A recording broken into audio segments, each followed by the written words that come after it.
Hello and welcome to the transcription explanation of this design. It's a fancier style design for the name Zachary and Evelyn, and to get this sort of fancy vibe with this, I did some funky stuff with all of the dots because there were lots of dots in this name with the kind of outer border, and how I made a really thick Y to kind of have some dots in the negative, because going from kind of positive to negative is cool, I think, as well as just kind of making a little bit more full and finished of a design rather than just a single layer thin line design to add some fanciness to this.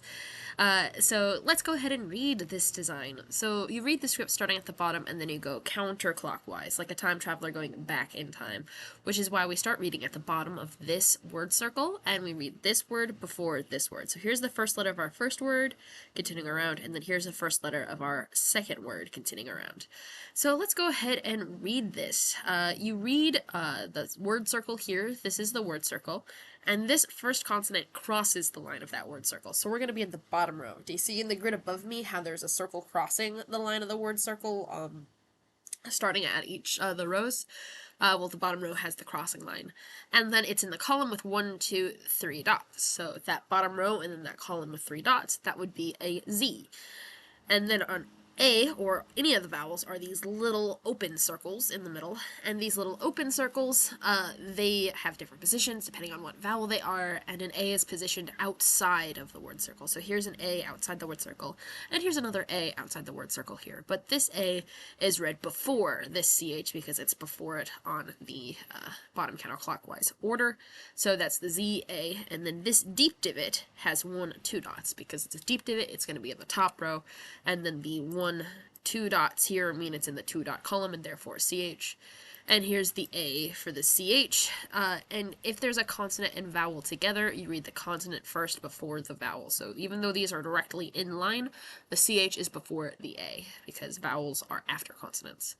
And then this R is a shallow divot, and its dots are kind of tricky because there's this one dot kind of escaping into this next word circle here, but they're still all very much closer to this consonant than any of the other potential consonants in Evelyn. So these 1, 2, 3 dots go with the R, and then this Y is also tricky because I made the dots white in a really, really thick letter stem, so that way I could put the white dots inside that letter stem to add some visual depth and some fanciness there. So Z, A, C, H, A, R, Y. And then Evelyn here, we start at the bottom going counterclockwise. Our E is centered on the line of a word circle, just like this E over here. And then a V is a shallow divot with 1 line on it. So shallow divot, just like the R, and then 1 line on it. Like eventually we'll get to the N with 1 line on it as well. But E, V, E.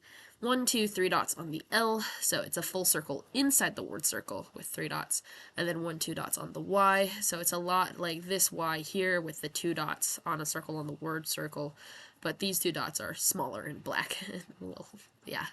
And then the N has 1 line on it here. And then this stuff on the outside, these are just kind of like extra divots and stuff to kind of visually break up the design. In fact, I could add another one, you know, here.